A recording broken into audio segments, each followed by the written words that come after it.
down, make sure your cinch is tight.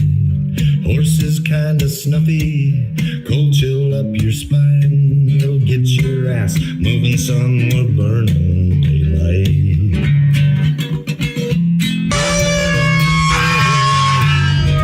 Howdy there, I'm Matt McKinley and we're burning daylight. In the saddle till the job's done right. Welcome to Burning Daylight, the only podcast for the working cowboy. And so I didn't think it was bad, but the house we live in is 120 some years old.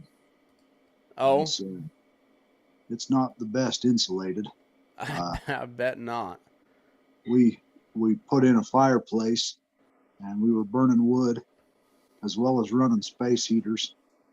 And most days we'd turn on a space heater in the bedroom about 3 hours before we had to climb into bed, or else we'd just sit there and shiver in bed until the room warmed up. Oh, it was chilly. I bet. Yep. Yeah, that's we had a few cold days. I don't think it ever got below zero though. Oh yeah. It was it was pretty mild, really. Like it hovered around. It maybe got down to right at zero. I don't think it ever dipped below. Dry. We got a nice. When we get it was nice snow in December, and then we didn't get much of anything after that. Had a little snow here and there, but it's pretty pitiful. Snowpack's gone. It's gonna be a dry. Hopefully they get some rain this summer, but I don't know. It's dry everywhere it seems. Yeah, we've actually had the most moisture that this country's seen in a couple years. Yeah, that was bad drought. You were not far from those big fires here a couple of years ago, right? Yep. Yeah, those were some big ones. Well, there was a pretty damn big one to the north of us, and Melanie and I, we hiked up through it here the other day to see if we could get horses up through there to go for a pack trip, and the Forest Service is afraid to let people walk up in through there because they're afraid of one of them burnt trees will fall over on someone. Oh. And to tell you the truth, the windfall was worse to get through than when we got to the burn. No The shit. burn, there wasn't anything falling across that trail in the burn. Huh. And you know, the crazy winds that we've had just as bad a wind here as any place else. Yeah. There was nothing falling over anywhere. Huh. As a matter of fact, what's been happening is because we'll have all this rain, it washes through those areas that are burnt, and it runs a bunch of sand and boulders across those roads. Well, there's a big spring up there to the north of, I think they call it Upper Stillwater. That's what that reservoir is. And we had hiked up to where that burn ended to the north. Okay. We thought, well, we'll hike up there a little ways further, and we come to a spot where all those boulders had washed into the creek, and it had rerouted the creek, and you couldn't see the trail. It had washed that trail clear away. Jeez. All there was just a big boulder field everywhere with water running through it. Huh. It was really something.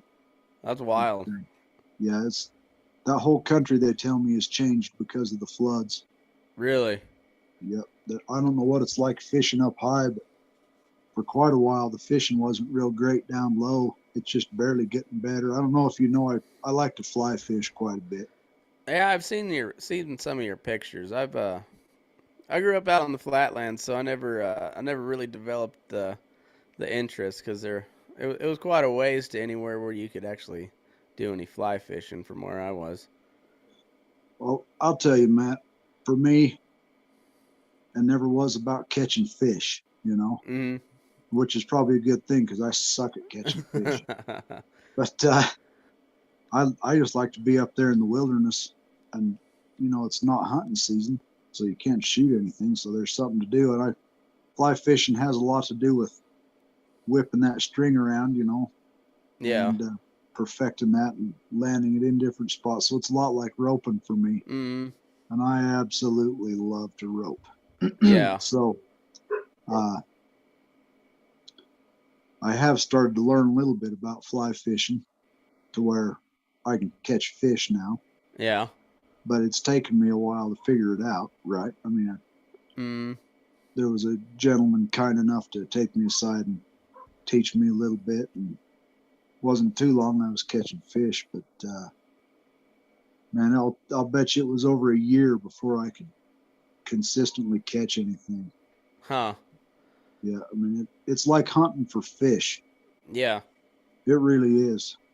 Yeah. 'Cause if you got the wrong kind of fly on, or you're not playing that fly right, they ain't gonna hit it. Yeah. I used to go bass and catfishing. I wouldn't say a lot, but fairly regular when I back in Kansas before I got married and whatnot. I'd get off at work especially when I was calling feed. I'd get done at like 2:30, 3 o'clock, something like that. So I'd go get a cooler of beer and some worms and just go down to the pond and fish for a couple hours. Yeah. Listen to podcasts and fish. That was kind of my jam. And yeah, it's just something relaxing. I don't know if I ever kept it. I'm not much of a fish eater, anyways. I mean, I grew up. I think Abilene, Kansas, is where Eisenhower was from, and that's considered the geographic center of the United States. It's like midway between L.A. and New York, I think. Huh. And so I was about, I don't know, probably 4 or 5 hours from Abilene, Kansas. So just about as far as you could get from any major body of water, and still be in the United States. So Yeah. we just didn't eat a whole lot of fish. My folks loved seafood. They lived down in South Texas, down by Corpus Christi for a while.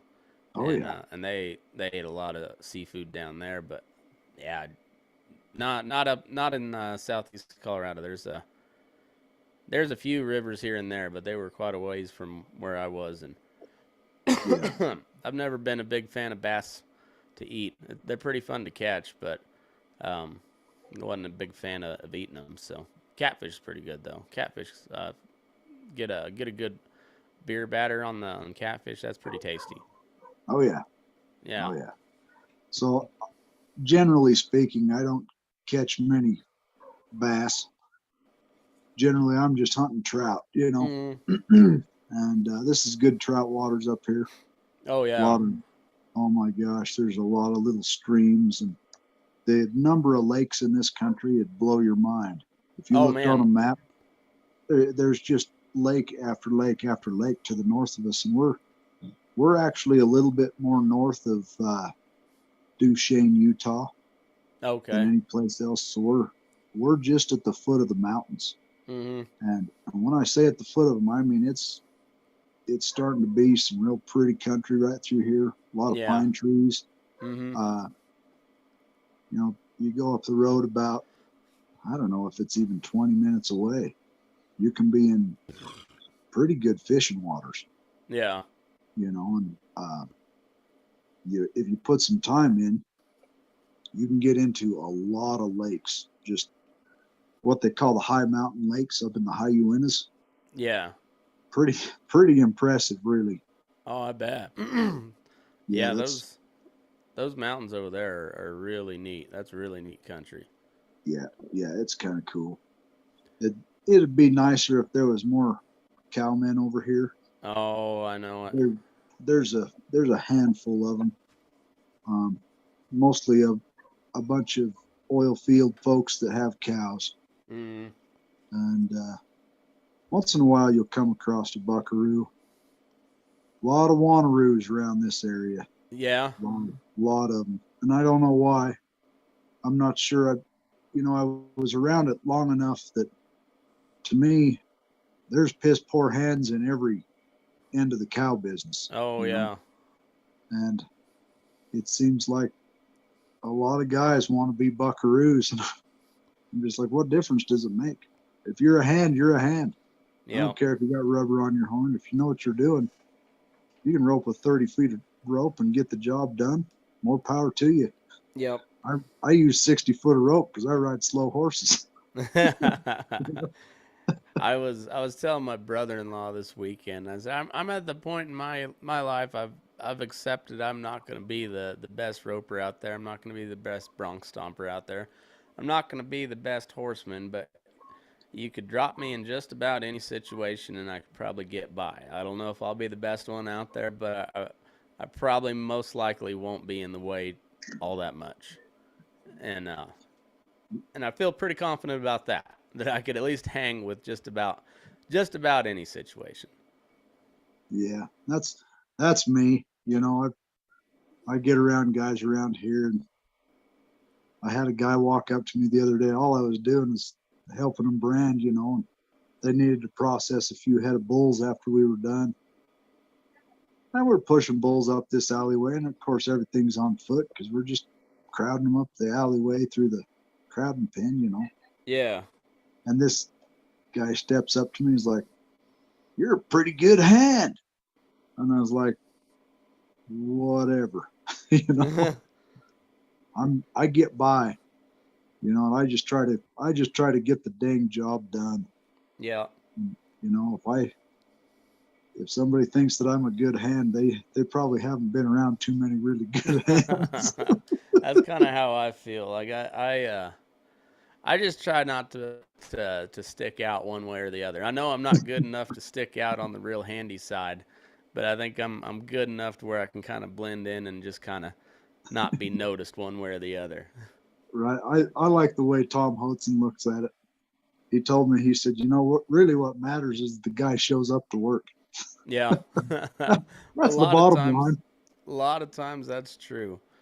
Yeah. That's it's funny. It always cracks me up, especially like the more and more I'm around cowhands. It cracks me up how just like how romanticized it all became. It's just you know strict moral code and tip your hat, all the stuff, and a lot of that's true. But also like, have you ever met a whole lot of cowboys? A lot of them are some of the worst people in society.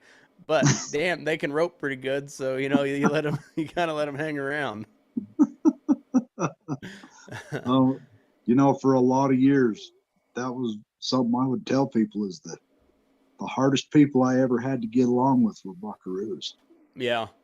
Oh my gosh, some of them were ornery sons of bitches. Oh yeah. You could ask anybody. Mm. Like old Merv Takis, he was a tough nut now. Yeah, the guy that rides pins with me now worked for Merv at Squaw Valley. I think is that right? Yep. Yeah, yeah. His name. I'll tell you his name off air. I don't know if he wants to be mentioned. So But he's told me a couple stories about that fella, and yeah, he said the same thing. He's a good guy, but he was a rough one. Yeah. Yeah, and he wasn't the only one that I came across that was really tough to get along with. Some of the tougher ones to get along with were just the ranchers. Yeah. I think they had enough of the bullshit and had enough guys that just wanted to buckaroo and they didn't want to do anything but cowboy. Mm-hmm. I think they'd had enough and they weren't going to put up with nothing. Yeah. Yeah, just really hard nosed and screaming and yelling. I mean, scream so much you didn't know if you're doing the right thing or the wrong thing. Yeah. It's one of those deals like those memes you see with the guy. It's like the hard pills to swallow, and you look and it's like the reason a lot of ranchers went to four wheelers is because the cowboys drove them there. It's. That's probably more true than anything. Yeah, because they got tired of just getting screwed over by cowboys. They're like, fuck it, I'll sell my horses. I'll get a damn four wheeler. I don't have to worry about another one of these damn cowboys. I can go hire a kid to sit a four wheeler. Yeah, we've been in enough country that you just couldn't ride a four-wheeler in. Yeah. But by damn, there's been a time or two I sure tried.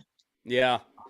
Yeah, there's a time or two I was trying to get a job done by myself. I'd have like 400 head of cows to move, and I'd be like, man, I got to move these cattle 3 miles, and I got 400 head, and it's just me. I know they're gonna outrun me, and it's just gonna be hell, you know. So one afternoon I jumped on this four-wheeler, and I was like, okay, here we go. I don't even think I made it a half a mile. Ripped the rear end clear out from under it. You I was know, like, well, okay, back to the drawing board. yeah, Back to saddle horses. you know when we were doing that combined cow calf deal there at Syracuse, I was only, you know, I was the cattle manager, but I managed myself, and that was it. I was the only employee of the cattle department, and so Cook and crew and boss, huh? yeah, and this was before I convinced him to let me start just roping and tagging calves. So we had a four wheeler with one of those little cages on it, had a little door, and you could hit the little, Oh yeah. you could stomp on the little switch and slam the gate, and they're kind of fun. It's a farmer rig, and I know, and I'm a little bit embarrassed to say that I had fun on it, but there was times when like I there you got a couple of those calves where you're like, I know I would have had a hard time roping that little bastard too, especially in those feedlot pins. So yeah, you know, and it's a wonder I never killed any calves, because I'd you know, you get up there and trip the gate, and then they just stop all of a sudden. You just wham, right over the top of them. And, oh, it was yeah, it was a little bit of a shit show, but it was kind of fun. I'm not proud to say it, but I will say it was kind of fun. Yeah, I mean, you always have to try, you know. Hmm. There's a It was kind of a low point in my cowboy career, but it sure was kind of fun at times. there was an old kid that neighbored us over in Buell. And they had come from over in the Shoshone country, and he had this calf that he needed to doctor. And he says, Scott, he says, you ever rope a cow from the back of a pickup? And I was like, no. He's like, oh, it's not that bad. So he has me jump on the back of this flatbed pickup, and he hauls ass out through there. I'm thinking, why in the hell aren't we using horses? I mean, he had some damn cowy horses. He could rope good. Hmm. He knew cows, you know, and that Shoshone country is kind of known for having some buckaroos, you know. And I thought, what the hell?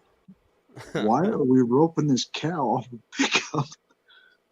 So he hauls ass up to her, and I neck her, you know, and he's like, dally around that little, you know, the little bar that runs along the flatbed on the side of Yeah. it. He's like, take a dally around that. I'm like, okay. So I start winding the tail end of this rope around it. And then he's trying to tell me how to, you know, get shortened up. I'm like, what the hell?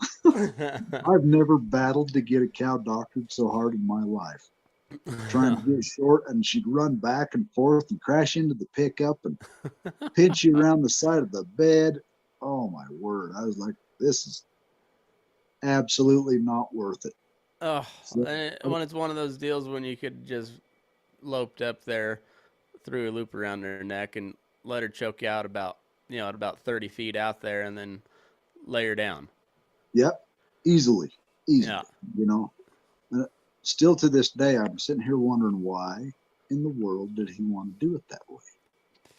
Because Huh. he had like 10 head of nice horses, Yeah. and he knew how to rope. I know he knew how to rope because I doctored calves in the pasture with him quite a bit. But this was a little cow on his own place. I don't know what his deal was. I would But bet dollars to donuts he thought, I don't want to go saddle a horse, so this will be quicker. And then once you got her roped, you're committed. So then it was just right, like, you can't admit you're wrong now. that's You know what? You're probably right. He probably thought, "Oh, this will be faster. This will be slick." Yeah. No, Yeah. no, it was absolute mess. We we used to go through on the in the little side by side, and whoever was in the passenger seat would go rope a calf, and then once that rope come tight, you'd have to go running after it. But after a while, horses were just played out and sour, so you just give them a break, and you go fuck around on the little gators and hope none of your other cowboy buddies see you more than anything. You know that place that I worked for up in Burley, Idaho. When I first went there, that's how they were doctoring calves, is they were using side by side. Yeah. And I asked them one day, I'm like, "So how do you do that?" Because they weren't taking a rope. Oh. It's like, what? You're not even trying to rope them out of the side of it? They're like, "No, we just drive up alongside of them and then we circle them up and then bail out on top of them." Like, holy shit. Was, I was in pretty good shape back then, so I was like, okay, we'll give it a shot. Yeah. So this kid, he drives up to one, and we're cruising along in this side by side, and he circles one up, jumps out while he's driving. Let the side by side just kind of take off. And of course it cruises to a stop, but he's running out there and he didn't catch up to the calf, and he's like, "Well, we'll get him up to him again." So he drives up to him again, circles him up again. I mean, running the piss out of this sick calf. And I asked him, I said, "Why do you think that's better than roping it off of a horse?" He's like, "Well, you got all this medicine to pack." I'm like, "Why don't you just drive the side by side out and park it and then go rope?" Yeah. "Well, then you got to drive the side by side and then you got to go get your horse." It's like, hell, just lead your horse. Yeah. They're broke to lead, So that's what we started doing, and that was the only time that we ever tried to get one on, jumping out of that damn buggy. And from there on out, it was roping. Yeah. And by the time branding season came around, holy crap, we were some ropey sons of bitches now. Yeah, that's kind of how we were. Like once we got enough calves on the ground where I wasn't able to keep up on my own, when you got to start hiring some people, and then I convinced them like, hey, it's gonna be way quicker if we can just rope. I mean, like, and it's in long run, it's gonna be better on the calves too, because one of these days I'm gonna kill one of them calves with with that little buggy, and then yeah, that we went back, and that four-wheeler saw very little use after that. I mean, and eventually they just took the cage off completely, but it was yeah. And then I pulled a pretty slick one. I'm not gonna lie, I was kind of proud of this, but I got him to buy ropes and everything for us, so like it was Wow.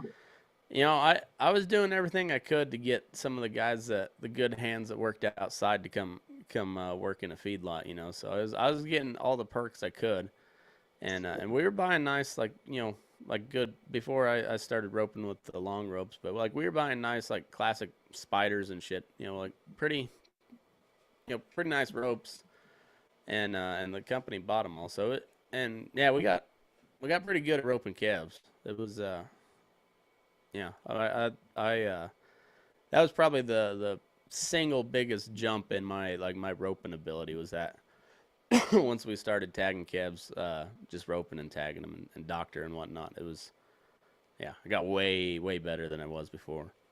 Oh yeah. Yeah, that's what really, well, I had been several years, as you know, before I went back up to Idaho. Yeah. Hadn't even been to any brandings hardly for quite a few years. Went over there and started roping and doctoring all the time.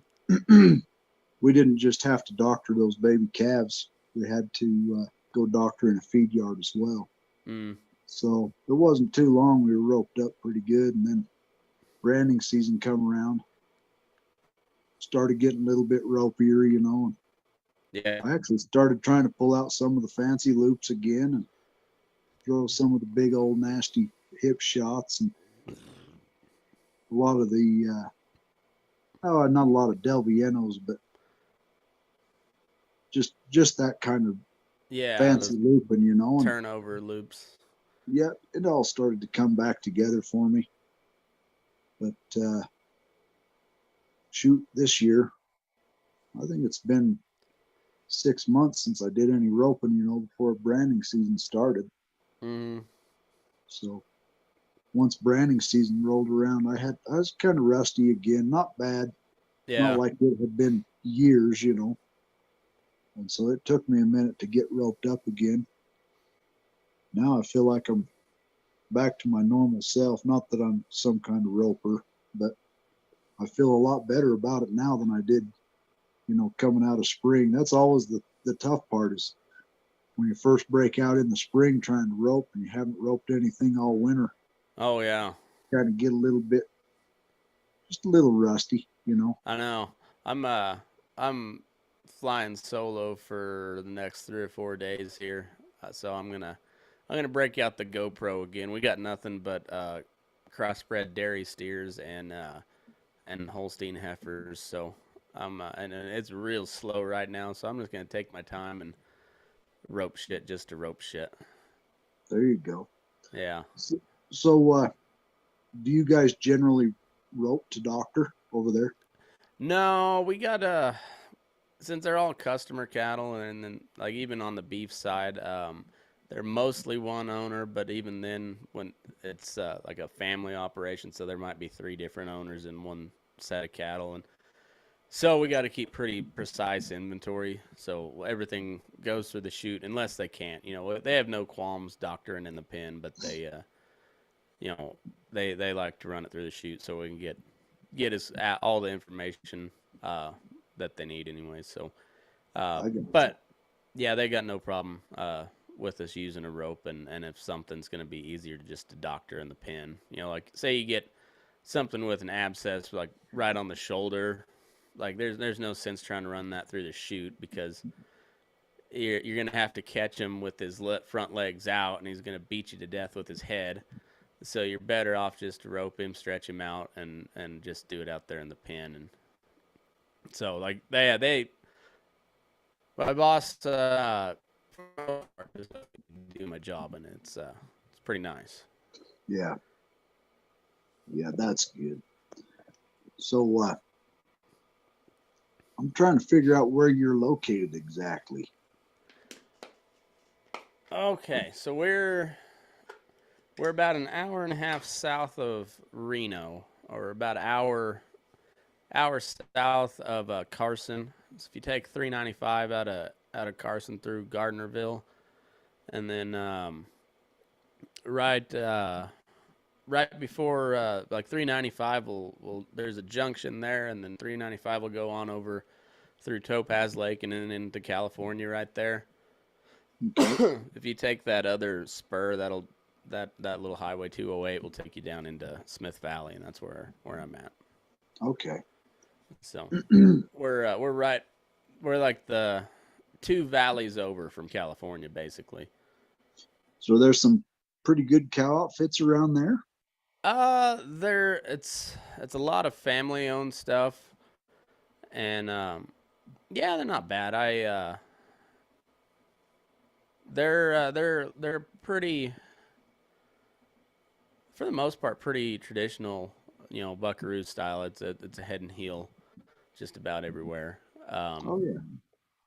Not any real like big outfits though. It's all kind of smaller family stuff, but and yeah, a lot of irrigated pasture, you know, hay fields here in the valley, and then high mountain pasture over on the California side. A lot of them run, you know, running here in Nevada, and then up in Colville, Bridgeport, that area, Bishop.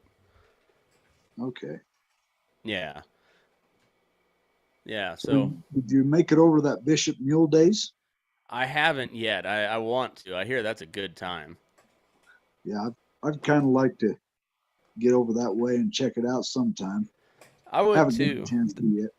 That's another one on my list. I've kind of got a bucket list of like all the cool cowboy events that I want to go to. Like I want to go up to Pendleton for the roundup there. I want to go to Jordan Valley, and and then just like do podcasts while I'm up there. But like I want to go to the Brannaman Pro Am down there in San Luis Obispo, and just hit some of those like what was the one Tracie was just at? It was like Ben Johnson days down in Texas, and then there's like Tom Horn days there in Wyoming. There's a bunch of those little deals I'd like to go to, and I'm just gonna check them off my list one by one, hopefully. Yeah.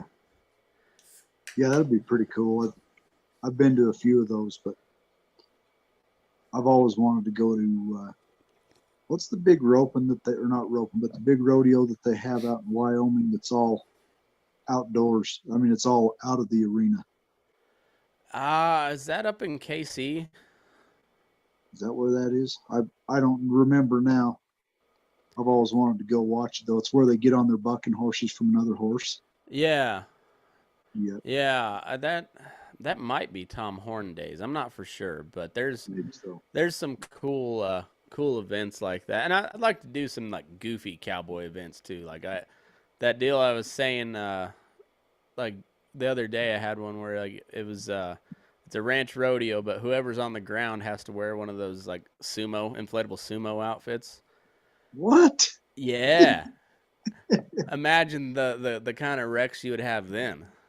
Right. I think that'd be a hell of a lot of fun, though. Speaking of getting on bucking horses, it's been a few years ago now, but my uncle, he would put on that McCammon rodeo every year over in McCammon, Idaho. And he would always do one traditional bronc ride every year. Yeah. And several times I ended up being the guy to climb on the bucking horse, and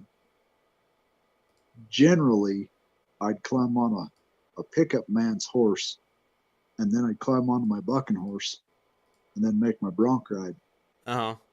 But the one year they couldn't seem to get this horse to stay between the other the two pickup man horses. And Dave Hogan yells at me, he says, "Just climb on her. It used to be a saddle horse." So I just swung on. Away we went. There you go. That's pretty funny. Yeah, it's pretty cool. It took her a minute to get bucking, but once she went to bucking pretty good, she gave me a good spur ride, and I was just riding a regular stock saddle. Yeah. Pretty fun.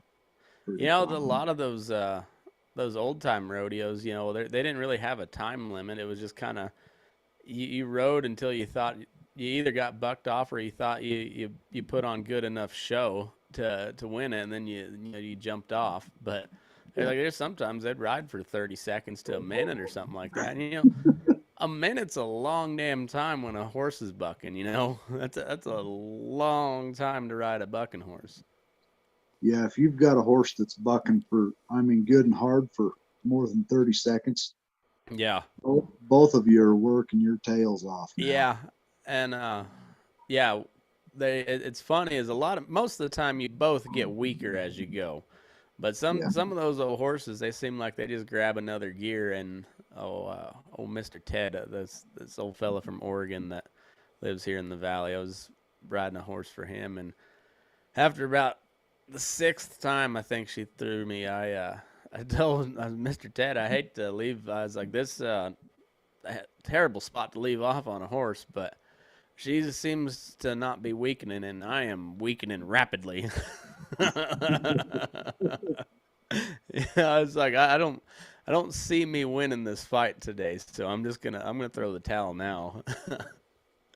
10 years ago, I probably would have kept on it until I got knocked out or got a road, but yeah, I just got up a little bit slower every time.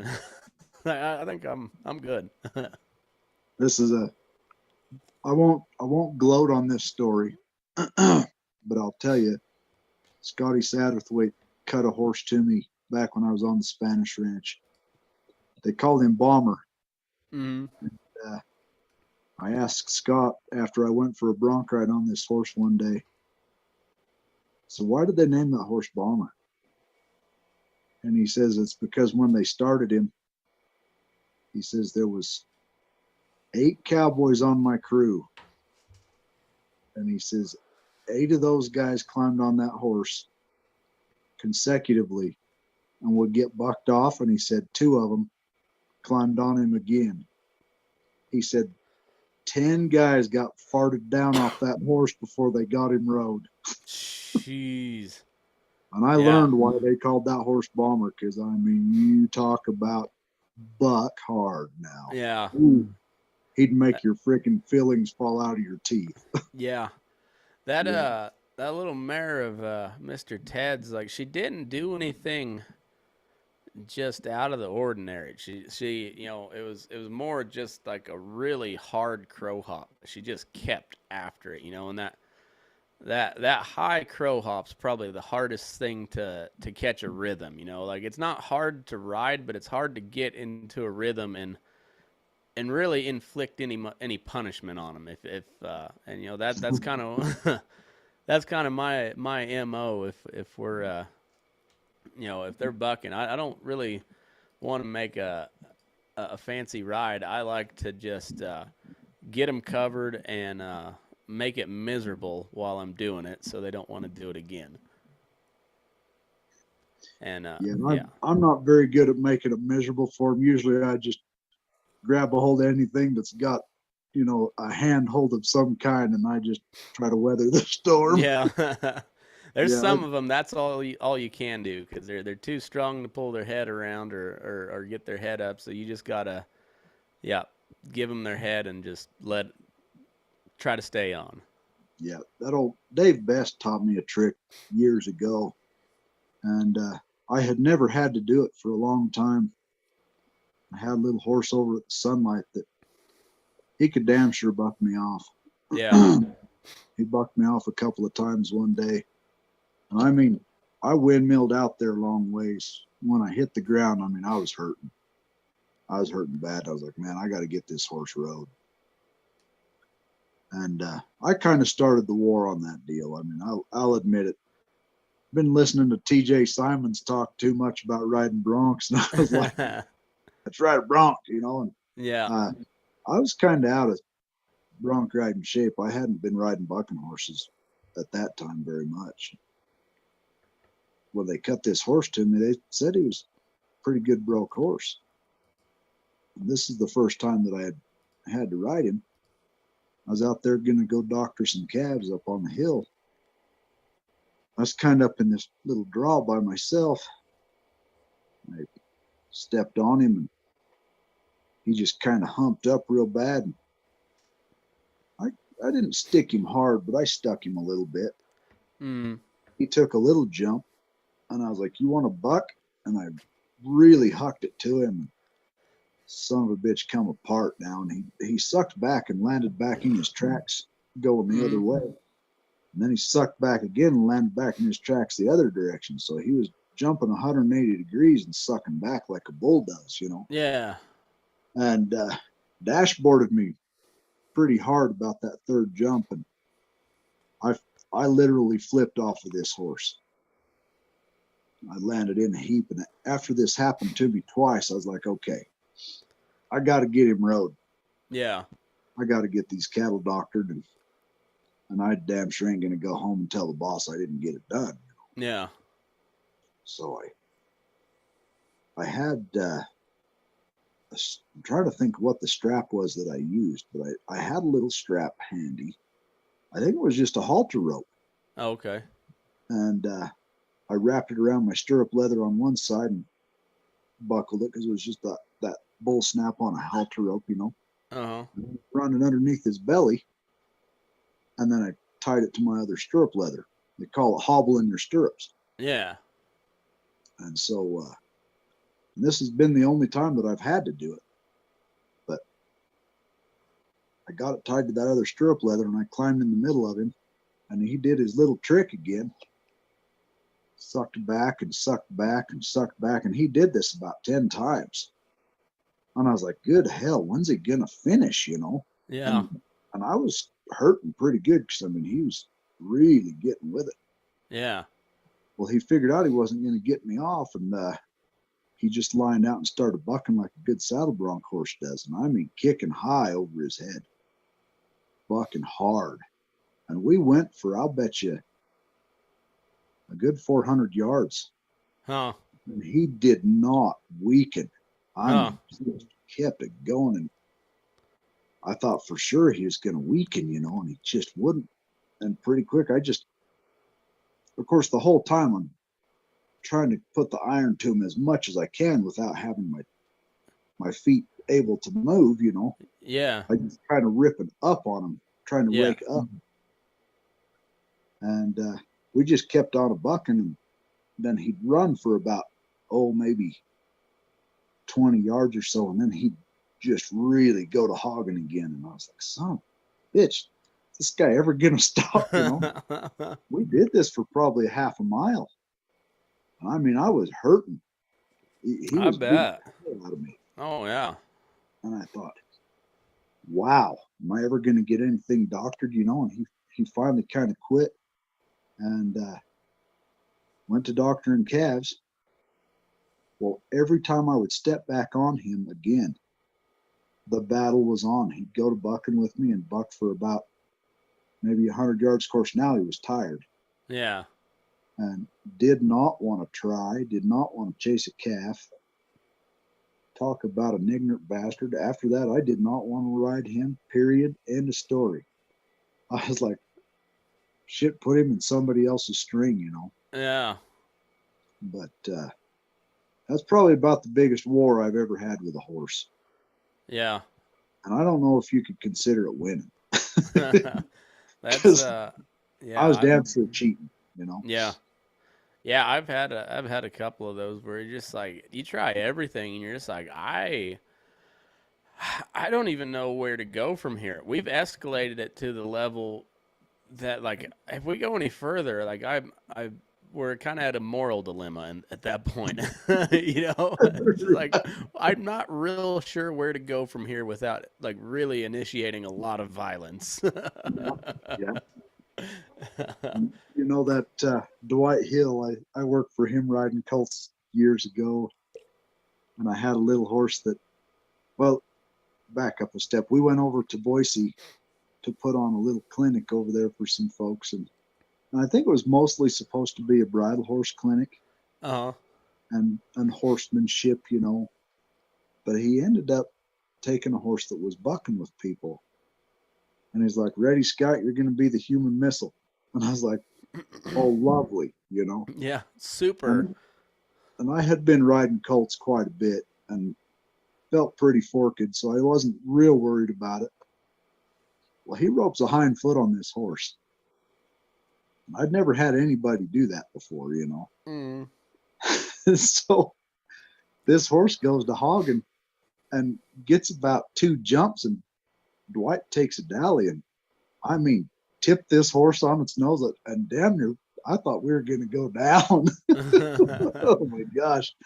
You talk about change this horse's attitude about bucking now. Oh yeah. After about 4 or 5 times of that horse didn't want to buck. Yeah. It totally changed his mind. But, Yeah. That's one of those things that with how things have progressed with horsemanship over the years, and some of the old time ways just get looked down upon, because we're more sophisticated. But yeah, there was a reason for those old time ways, and a lot of it is because you had to do a job, and that was what you had to do your job on. So let's make this work, and we don't have 6 weeks to do groundwork on them. Like we got shit to do today. So yeah. if you want to buck, I'm gonna dump you on your head, and we'll keep doing that until you don't want to get dumped on your head anymore. Mm-hmm. And it's effective. Right. And I was told, Dwight told me he learned that from Ray Hunt. Oh, really? Deal a rope and a hind foot, yeah. And so, a lot of people, I think they figure, well, they know, they know this natural horsemanship, but you got to wonder, what what exactly has been passed down? What have people walked away from? Yeah. When I was in college, there was a guy who was putting on colt starting classes, and most of those horses, they were laying down. Mm-hmm. And that was his big thing, was laying those horses down. Yep. I don't know, you don't hear as much about it anymore, but I've had a couple of different horses that were pretty wall-eyed, and I mean, they liked to battle. Yep. Never would settle down. They just wouldn't come around, Mm-hmm. And so I didn't just lay them down once. And lay them down and throw a tarp over them and leave them there for a while. I didn't have an hour to get these horses going. I had to get out there and get salt packed, or I had to get range rode or whatever, and I was by myself. Mm-hmm. And so I'd lay them down. And a lot of times it seemed like if I would lay them down 3 or 4 times in a row, Mm-hmm. I could get more done with them mentally than I could than leaving them laying down. Yeah. You So, lay them down, sit on their head for a minute, and then let them up, lay them down again, yeah, sit on their belly and poke them in the eye a little bit, and then yeah, and then let them back up. And yeah, that way they know, like, yeah, I'm not going anywhere. I can't go anywhere. yep. Yeah, I had a big paint horse that a guy had brought me. Had been a stud horse, and he cut him when he was like 4. Mm. Big old soggy, kind of a cantankerous bastard. And every time I would use him, I had to do that. Yeah. And I just decided, you know what, that's just what I got to do. And that horse knew that's what was coming. Mm-hmm. And he would fight me on it and fight me to get the pack saddle on, and we'd battle and battle and battle, and finally I'd be like, you know what, you're going down. Yeah. So I'd pull up a leg and pull his head around, and he'd flop on his side, and I'd leave him lay there for a few minutes, and I'd kind of pet around his head and what have you, and let him get back up and force him down again. I shouldn't say force him, because really they make the decision. Oh yeah. They just get tired of trying to stand on 3 legs, and they go, you know what, it's a lot easier to lay down. Yep. So they flop over. Yep. Yeah. Yeah. But And you just then you can tell the ones that you have to do that on multiple times, because they'll fight you to a point, and then they're just like, all right, fine. yeah. Well, shoot, I even had a good old broke horse that generally he was really good to shoe. Mm-hmm.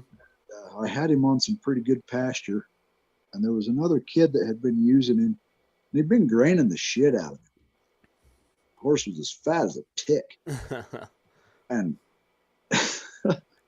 I had never had this horse buck ever. And this kid had told me, he says, he bucked me off, Scott. I'm like, what? Bucked you off? what the hell are you talking about? Well, I needed to put some shoes on him, and I went to shoe him. And this horse was fighting me, and I was like, that's not like him to fight me. And so I flopped him on his side and laid him down, pretty quick. When I let him up, he was good to shoe. I didn't even have to pull up any feet. I just went to shoeing like I normally did, got him all shod, and I needed to go out and check cows with him. And I trotted out of the headquarters there, not headquarters, but out of my cow camp, about maybe a quarter of a mile. And he was doing pretty good. And then bang, he goes to bucking. And I was like, what the hell? And he was a big, soggy kind of horse, but he couldn't buck hard enough to buck your hat off. Yeah.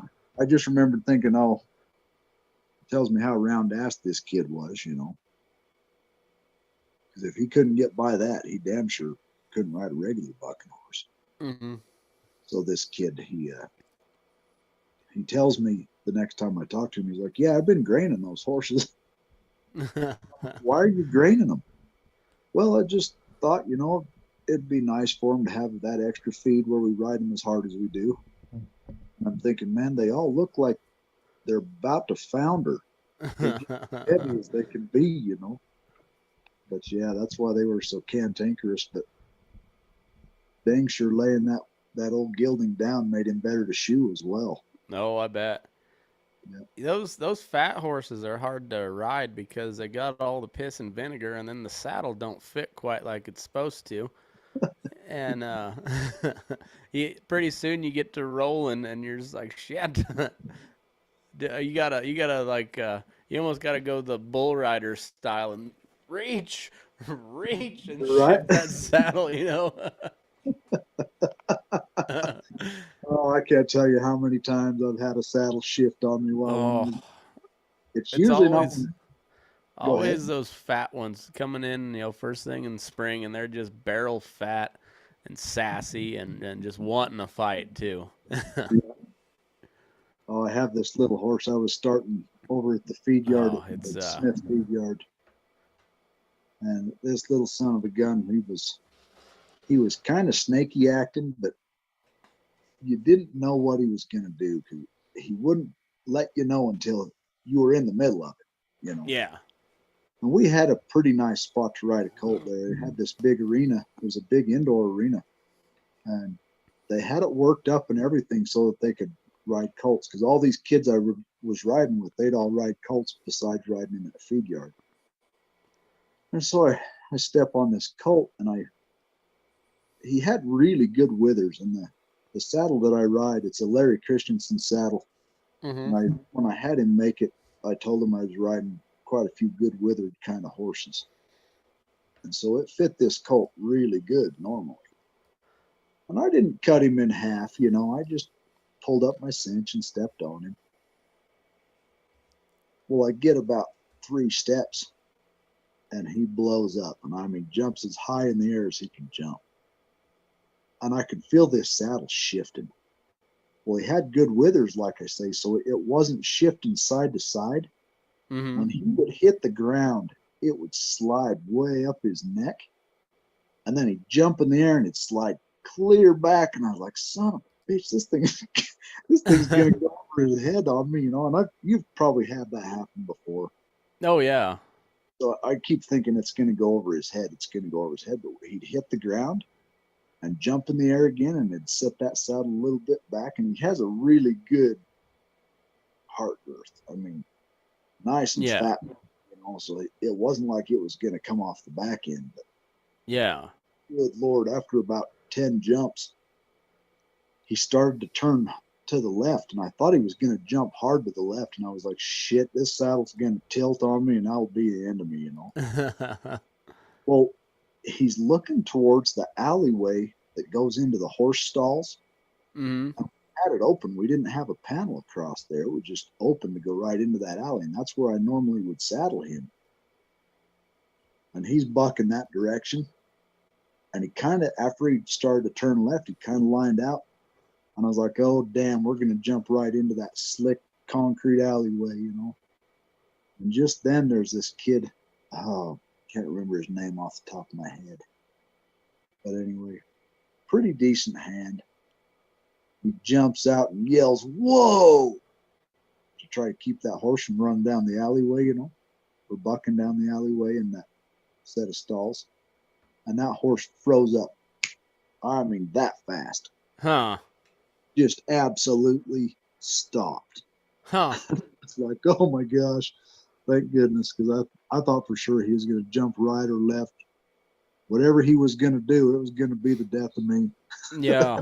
Oh, I've had a couple of those where, because I typically I don't grab my rope, I don't grab leather, like I just 2 hands on the reins, just trying to get. I'm pulling his head around to the right and just trying to get him spinning. But this old horse that I got, he's just cranky when he's fresh, and same type of buck where just real high crow hop, just Yeah.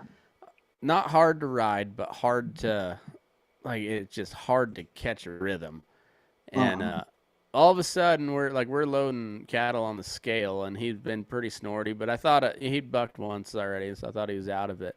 But all of a sudden he just cut in two and just like bouncing right through the middle of we had about 200 head of 800-pound Charolais steers right there, and like he's going right through the middle of them. I was grabbing every piece of leather I could find. Like, oh fuck, Yeah. this is gonna hurt.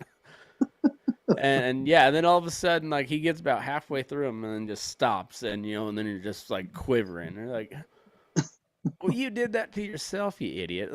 Like, Yeah. what are you acting all scared for? That was you. That wasn't me. I didn't want that. Oh, some of those horses will crack you up. Oh man, I was just like, oh fuck, I'm gonna die today. This is the day that I die, And it's like, and then he just shuts it down, and like I don't know. And luckily, those steers just like they bailed out of the way just in time, and nobody got tangled up. But I was like, whoa, there's no way this ends well. I was like, this can end no way but badly, and it worked out. But I was like, oh. Yeah, it's funny. Some of them will never quit their whole life. They'll just be bucking horses for the rest of their days. Yeah. I had one in my string over at Ellison's. His name was LJ, and not a real big horse, but always cantankerous. You'd be brushing his belly off, and he'd kick at his belly. Yeah. And you couldn't cinch him up tight when you walked him out of the barn because he'd go to bucking if you cinched him up.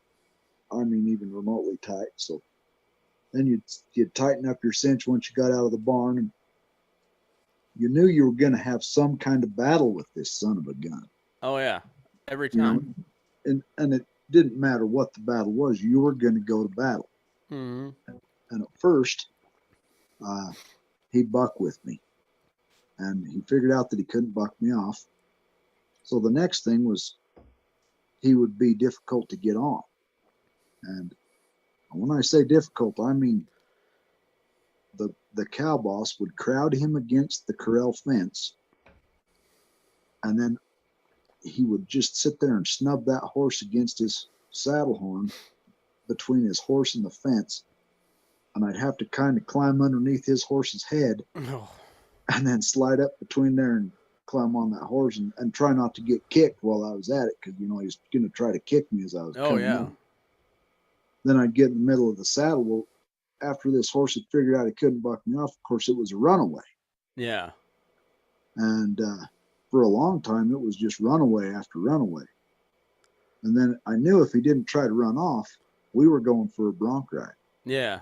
And he was one of them that had a mile of wind. I mean, and of course, a lot of those horses on the span had that Coggins, and they say it takes their wind, but it sure didn't bother this cat. I mean, he'd buck a half a mile.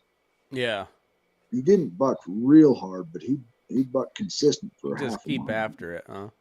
Yeah. Yeah. Yeah, it's we had my dad had quite a few horses growing up, raised quite a few, and there was some that they never would buck. There was always a handful that just like never bucked a day in their life, just never had it in them for whatever reason. And then you'd have some that would start really good, and like it was ride 3 was always the scary ride. Like they first ride they're probably gonna buck, but they don't have their feet under them. Second ride's kind of the same, and then third ride, they figured out what's there. They know how to move, especially the ones that haven't bucked yet. Now they know how to move, and they haven't been happy this whole time. They just didn't know quite what to do about it. But now they got their feet under them, and they're like, all right, let's go. And yeah, that third ride is always kind of that's the fun one. I don't know. I forget who I was talking with the other day, but you know what? You'll know exactly what I mean. But like right as you swing your leg over, and right as that leg's starting to come down, there's like a very like still moment where just like everything kind of pauses, and you're just like, all right, here we go. and then you hit the saddle, and like who knows where it goes from there, but there's just like it just like pauses. Everything pauses right there, and you're just like, all right. And then your ass hits the saddle, and it's on. Yeah. It's kind of wild. I don't know. It's every time I've had a horse buck that like I knew was gonna buck. Every time that happened, just like right before you catch that other stirrup, you just like freeze frame almost, and yeah, it's wild. It's funny how it works. Mm. But it's one of those things you get so you crave it after a certain amount of time. Yeah. Well, Matt, I'm gonna have to either go plug into a wall or my phone's gonna die on me. All right. Well, let's call that for the main episode. I'll go plug your phone in, and I'm gonna go take a leak, and then we'll come back and do 20 minutes or so for my paying subscribers, and if that works for you. It sounds good to me. All right. Well, thanks everybody for tuning in, Scott. It's always a awesome time. Yeah. And yeah, thanks for tuning in, and move your ass. We're burning daylight. All right. We'll see.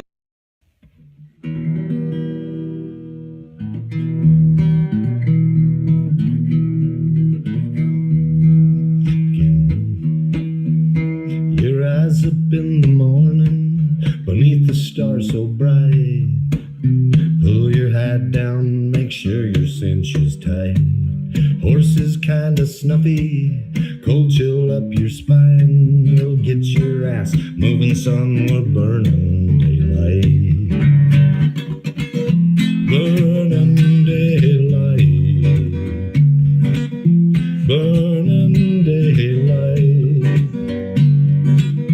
In the saddle till the job's done right. Burning daylight. Well, life is just a gather, and you won't catch 'em all. But when you ride through the gate, make sure you sit up tall. I can see the horizon, it's looking pretty bright. Well, get your ass moving, son, we're burning daylight. Burning daylight. Burning daylight. In the saddle till the job's done right.